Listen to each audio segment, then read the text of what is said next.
Hello my dear students, मैं हूं एनएमबीबी coaching centre के संचालक और मेरा टीम आप लोगों की सेवा में उपस्थित है। तो स्टूडेंट्स, जैसा कि आप देख रहे हैं कि मैं आज लेकर के आया हूं मनोविज्ञान, जिसको इंग्लिश में हम लोग साइकोलॉजी बोलते हैं स्टूडेंट्स।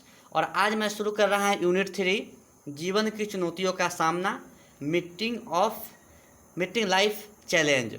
तो स्टूडेंट्स, आप मेरे वीडियो को पूरा देखेंगे, क्योंकि साइकोलॉजी में प्रत्येक बिंदु को, प्रत्येक कंसेप्ट को मैंने बारीकी से समझाने की कोशिश किया हूँ। तो चलिए इस वीडियो को पूरा देखेंगे। और आज मैं आप लोगों को सबसे पहले इस चैप्टर में शुरू करता हूँ समायोजन। स्टूडेंट्स, ध्यान देने की ज़रूरत है, समायोजन को इंग्लिश में एडजस्टमेंट बोलते हैं। मनुष्य एक सामाजिक प्राणी है और मनुष्य को इस सामाजिक जीवन के साथ साथ अपने जीवन में अनेकों प्रकार की समस्याएं आती रहती है, और मनुष्य क्या करता है, उन सारे समस्याओं के साथ खुद को, अपने आप को उसके अनुरूप बनाने की कोशिश करता है, और हर संभव अपने हर विषम परिस्थिति में भी एक नया विचार और नई कंसेप्ट के साथ उस समस्याओं से लड़ने का, संघर्ष करने का प्रयास करता है स्टूडेंट्स। तो अब मैं आपको बताऊं कि समायोजन होता क्या है। स्टूडेंट्स, किसी भी परिस्थिति में मनुष्य अपने आप को, जो उस परिस्थिति के लिए संघर्ष करता है और उस परिस्थिति में अपने आप को ढाल करके जीने के लिए जो वह क्रियाकलाप करता है स्टूडेंट्स, वही उसके लिए समायोजन कहलाता है। अब मैं आपको बता दूं कि समायोजन का अर्थ क्या है स्टूडेंट्स। तो समायोजन का अर्थ आपको डिक्शनरी के मीनिंग के आधार पर समायोजन को कोई उपयुक्त होना समझते हैं, तो कोई उचित होना समझते हैं, तो कोई अनुकूल बनाना मानते हैं, तो कोई व्यवस्थित करना समझते हैं। स्टूडेंट्स, अब आपको ये हमको बताना बहुत अति आवश्यक है कि समायोजन का एक परिभाषा क्या होगा। स्टूडेंट्स, समायोजन के परिभाषा के संबंध में अनेक अलग अलग मनोवैज्ञानिकों का अलग अलग परिभाषा है। तो सबसे पहले मैं कुछ मनोवैज्ञानिकों के नाम दे दूं, जैसे उसमें आते हैं जेम्स ड्रेवर, उनकी परिभाषा कुछ अलग है। बेवेस्टर आते हैं, कार्टन वी गुड आते हैं, वारेन आते हैं, सेफल आते हैं, गेट्स एंड जोड्रेसस आते हैं, क्रो शेफलर। इस तरह से अनेकों मनोवैज्ञानिकों ने समायोजन को अपने हिसाब से अलग अलग परिभाषित किया है। तो स्टूडेंट्स, एग्जाम में जब आपको पूछेगा कि समायोजन का क्या है और समायोजन को परिभाषित करें, तो उसका एक परिभाषा मैंने लिखा है जेम्स ड्रेवर के अनुसार। जेम्स ड्रेवर ने इस समायोजन का परिभाषा दिए हैं कि विशिष्ट परिस्थितियों की पूर्ति के लिए जो संशोधन किया जाए उसे ही समायोजन कहते हैं स्टूडेंट्स। विशिष्ट परिस्थितियों की पूर्ति के लिए जो संशोधन किया जाए उसे ही समायोजन कहते हैं। स्टूडेंट्स, मैं एग्जाम्पल देता हूँ कि विशिष्ट परिस्थिति होता क्या है। एक सामान्य परिस्थिति होता है और एक स्टूडेंट्स विशिष्ट परिस्थिति होता है। स्टूडेंट्स, आप इस देख लीजिए कि कोविड-19 की वजह से हमारे पूरे देश में लॉकडाउन की स्थिति बनी हुई है, और ये लॉकडाउन की स्थिति व्यक्ति का सामान्य जीवन जो शैली है उससे बिल्कुल कठिन है और बहुत ही कष्टमय इसको कहा जा सकता है। तो ये एक विशिष्ट परिस्थिति हुआ, और इस विशिष्ट परिस्थिति में हमें अपने सारे संसाधन की ज़रूरत पड़ेगी। भोजन, कपड़ा, शिक्षा, आवास, इस तरह के सारे संसाधनों की हमको ज़रूरत है, सारे चीज़ों का आवश्यकता है। स्टूडेंट्स, जैसे एग्जाम्पल के तौर पर मैं आपको बता दूं कि अगर ये परिस्थिति नहीं होती तो आप लोगों का पठन पाठन पर कोई प्रतिकूल प्रभाव नहीं पड़ता। तो ये लॉकडाउन की स्थिति में आप लोगों के शिक्षा, आप लोगों की पठन पाठन नियमित रूप से चलता रहे। स्टूडेंट्स, इस परिस्थिति में क्या हुआ, इस परिस्थिति में शिक्षा की पूर्ति कैसे हो, इसके लिए आप लोगों के लिए एक ऑनलाइन एजुकेशन की व्यवस्था की गई। स्टूडेंट्स, एग्जाम्पल समझिए। तो कोविड-19 की वजह से लॉकडाउन एक क्या हुआ, एक विशिष्ट परिस्थिति हुआ, और इसमें आपको क्या करना है, आपको इसमें पढ़ाई बाधित नहीं हो, इसके पढ़ाई को जारी रखने के लिए, अर्थात इसको एजुकेशन की जो व्यवस्था है उसको पूर्ति करने के लिए क्या किया गया, क्लासरूम का जो सिस्टम था उसको, पैटर्न को बदल करके ऑनलाइन एजुकेशन की व्यवस्था की गई। मतलब यह क्या हुआ, ऑनलाइन एजुकेशन की व्यवस्था करना, एक संशोधन किया गया क्या चीज़ में कि बच्चों को शिक्षा दी कैसे जाए इस लॉकडाउन की स्थिति में भी। तो इसके लिए क्या हुआ, इसके लिए हम और आप दोनों एक क्या हुए, एक समायोजित किए अपने आप को कि चलिए भैया अगर क्लासरूम में नहीं भी हैं तो हम लोग को ऑनलाइन के माध्यम से पढ़ा कैसे जाए। हम दोनों क्या किए इसके लिए मतलब जो सिस्टम लाए, जो अपने आप को मानसिकता बनाए, उसी को ही क्या कहेंगे हम लोग, समायोजन कहेंगे। तो ये परिभाषा जेम्स ड्रेबर ने दिया है। तो जेम्स ड्रेबर के अनुसार ये कहा जाए तो इनके परिभाषा से स्पष्ट लगता है कि जब कोई विषम परिस्थिति आती है या जब कोई हमारे जीवन में एक चुनौतीपूर्ण स्थिति पैदा होती है तो मनुष्य क्या करता है, उस परिस्थिति में भी अपने आप को, जो उसकी आवश्यकता है, जहाँ पर उसको अपने आप को पहुँचना है, उसके पूर्ति के लिए क्या करता है, अपने माइंड को और अपने सिचुएशन में एक क्या करता है, एक समन्वय स्थापित करता है। और वही क्या है, वही स्टूडेंट्स समायोजन कहलाता है, एडजस्टमेंट कहलाता है। तो मैं आशा करता हूँ कि आपको जेम्स ड्रेबर की परिभाषा समझ में आ गई होगी। तो चलिए अब मैं आप लोगों को कुछ और भी मनोवैज्ञानिकों का दिया गया डिफिनेशन मैं आपको बताता हूँ। जैसे वेबस्टर ने जो परिभाषा दिया था, वेबस्टर ने 1951 में समायोजन को संतोषप्रद संबंध स्थापित करने की संज्ञा दी, जो सुव्यवस्थित समनुरूप रूपांतरण का प्रतिनिधित्व करता है। स्टूडेंट्स वही कार्टर बी गुड का परिभाषा शब्दों में अगर बताया जाए तो कार्टर बी गुड ने समायोजन के बारे में ये बताया कि समायोजन वह प्रक्रिया है जो वातावरण में परिवर्तन लाने के लिए व्यवहार के लिए उपयुक्त तरीकों को अपनाया अथवा ढूंढा जाता है। स्टूडेंट्स वारेन के दिया गया आपको परिभाषा में बता दूं कि वारेन साहब ने बताया कि समायोजन प्राणी के द्वारा अपनाया गया वह कार्य है जिसके द्वारा वह वातावरण के साथ ज़्यादा अनुकूल रूप से संबंध स्थापित कर पाता है। शेफर का दिया गया आपको डिफिनेशन बता दूं कि समायोजन वह प्रक्रिया है जिसके द्वारा जीवित प्राणी अपनी आवश्यकताओं और परिस्थितियों के बीच संतुलन स्थापित करता है जो उनकी आवश्यकताओं को संतोषप्रद रूप से प्रभावित करता है। स्टूडेंट्स गेट्स और जोरिसल का परिभाषा में बता दूं कि समायोजन एक निरंतर प्रक्रिया है जिसमें व्यक्ति अपने व्यवहार में परिवर्तन लाकर अपने में तथा अपने वातावरण के बीच अधिक समन्वित स्थापित करता है। बहुत महान मनोवैज्ञानिक क्रो एवं क्रो के अनुसार बता दूं कि समायोजन के बारे में क्या बताएं कि व्यक्ति का समायोजन उपयुक्त, दूरस्थ, हितकारी अथवा स्वास्थ्यकर उस हद तक होगा जब तक वह अपनी अवस्थाओं, परिस्थितियों और व्यक्तियों के बीच समन्वित स्थापित करता है जो उसका भौतिक और सामाजिक वातावरण होता है। तो मैं उम्मीद करता हूं कि आप लोग इसको याद कर जाएंगे। मैं आपको समझा चुका हूं कि समायोजन का अर्थ और समायोजन का परिभाषा। अब मैं स्टूडेंट्स एक बहुत ही इम्पोर्टेंट टॉपिक शुरू करने वाला हूं कि अच्छी तरह समायोजित व्यक्ति की क्या विशेषता है। जो व्यक्ति अपने आप को समायोजित हैं उनकी कुछ विशेषताएं हैं, मैं वही अब बताऊंगा कि characteristics of a well adjustment persons. Hello students, तो जैसा कि आप देख रहे हैं कि अब मैं शुरू कर रहा हूं आपके बीच में कि अच्छी तरह समायोजित व्यक्ति की विशेषताएं, characteristics of a well adjust persons. Students मैं आपको बताऊं कि अच्छी तरह समायोजित जो व्यक्ति है उनकी क्या क्या विशेषताएं होती है। तो इसको पहला विशेषता होती है उनमें कि अपनी क्षमताओं और कमजोरियों का ज्ञान होना, इसको मैं अभी समझाऊंगा भी। दूसरा है अपने आप को तथा दूसरे को सम्मान देना, ये गुण उनमें होनी चाहिए। तीसरा आकांक्षाओं का स्तर पर्याप्त होना। चौथा मूल आवश्यकताओं की तुष्टि। पांचवा आलोचना या दोष निकालने की मनोवृत्ति न होना। और छठा स्टूडेंट्स जैसे कि आप देख रहे हैं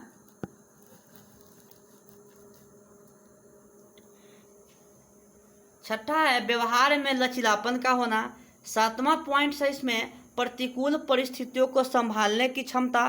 8 में संसार का यथार्थवाद प्रत्यक्षीकरण।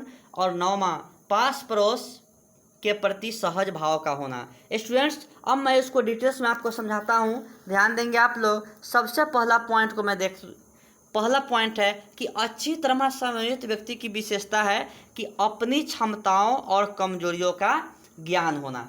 स्टूडेंट्स, मैं आपको बता दूं कि अच्छी तरह समायोजित व्यक्ति वह होता है जिससे अपनी क्षमताओं और कमजोरियों की जानकारी होती है। वह अपने इन गुण के आधार पर कुछ क्षेत्रों में अपनी धाक जमा लेता है। स्टूडेंट्स, मैं आपको बता दूं कि हर इंसान के, हर व्यक्ति का कुछ गुण और अवगुण होते हैं, अर्थात वह सभी चीज़ों में, सभी क्षेत्रों में वह परिपूर्ण नहीं होता है। अर्थात स्टूडेंट्स, मैं आपको बता दूं कि अगर कोई व्यक्ति पढ़ने में तेज है तो ज़रूरी नहीं है कि वह खेलने में भी उतना ही तेज होगा, और ज़रूरी नहीं है कि जो खेलने में तेज है वह पढ़ने में उतना ही तेज होगा। अर्थात कहने का अर्थ यह है कि हर आदमी की अपनी अलग अलग कार्य क्षेत्र में अलग अलग क्षमता होती है और उसमें कमजोरी भी विद्यमान होती है।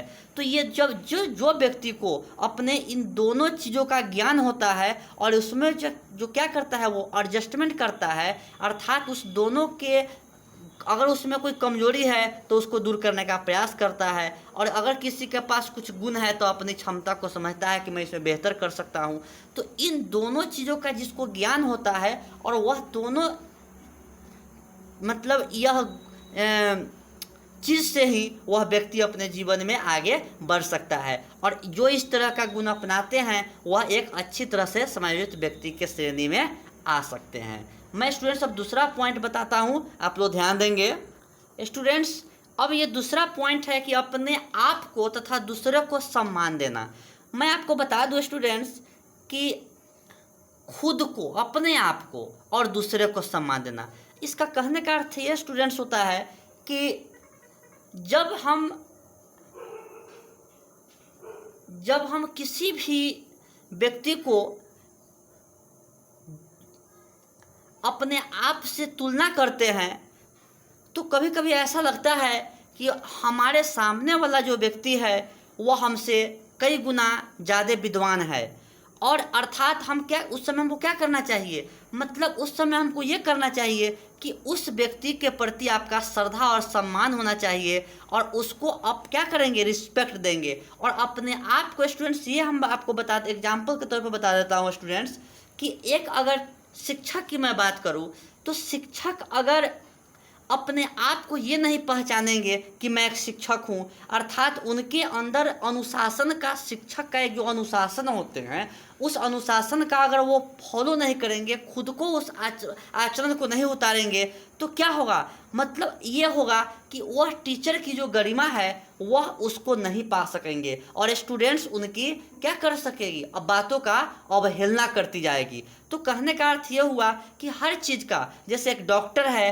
तो डॉक्टर को क्या करना चाहिए, वो उस श्रेणी में, यानी कि डॉक्टर के श्रेणी में जो उसके डिसिप्लिन है उसको मेंटेन करना होगा, यानी कि खुद को पहचानना पड़ेगा कि मैं एक डॉक्टर हूँ। और अर्थात जब वह कोई पेशेंट को देखता है, जब कोई रोगी को देखता है, तो उस रोगी के अंदर का जो व्याधा है, जो कष्ट है, जो उसके साथ आने वाला जो प्रॉब्लम है, उसको क्या करता है, बड़ी प्यार से, बड़ी प्रेम से, उससे अच्छे से बात करके उसके सारे बातों को जान पाता है। तो कहने का अर्थ यह हुआ कि हम इसमें यही समझते हैं कि एक समायोजित व्यक्ति का लक्षण होता है कि वो अपने आप को भी पहचाने और दूसरे को भी रिस्पेक्ट दे। अब मैं आपको ले चलता हूँ तीसरा पॉइंट पर, ध्यान देंगे आप लोग स्टूडेंट्स। अब मैं इस तीसरा पॉइंट को बताता हूँ कि आकांक्षाओं का स्तर प्राप्त होना। अब मैं इसको बताऊँ स्टूडेंट्स, समायोजित व्यक्ति की आकांक्षा उसकी अपनी इच्छा एवं क्षमताओं के आधार पर अधिक होती है और न कम होती है स्टूडेंट्स। इस प्रकार का व्यक्ति काल्पनिक ऊंचाई तक पहुंचने के लिए न प्रयास करता है और न अपने विकास की दिशा में आसान रास्ता का चुनाव करने पर अफसोस प्रकट करता है। इसलिए उसकी आकांक्षा का स्तर ऊंचा नहीं वरना क्या होता है, श्रेष्ठ होना चाहिए। अर्थात इस स्टूडेंट्स इसमें ही समझिए कि आकांक्षाओं का स्तर पर्याप्त होना। मैं कभी कभी क्या होता है स्टूडेंट्स कि हम लोग अपने जीवन में बहुत बड़े बड़े अरमान देखते हैं, बहुत बड़े बड़े स्वप्न सोचते हैं कि चलो मैं बहुत बड़ा बिजनेसमैन बनूंगा, बहुत बड़ा आदमी बनूंगा, चलो मैं बहुत अच्छा करूंगा, परंतु हम उसके स्वप्न देखने से ही सपना तो साकार नहीं हो सकता है। स्वप्न देखना अच्छी बात है, मनुष्य को अपने स्वप्न को देखना चाहिए, परंतु हमें अपने स्वप्न के रास्ते में क्या करना चाहिए, मेहनत भी करना चाहिए।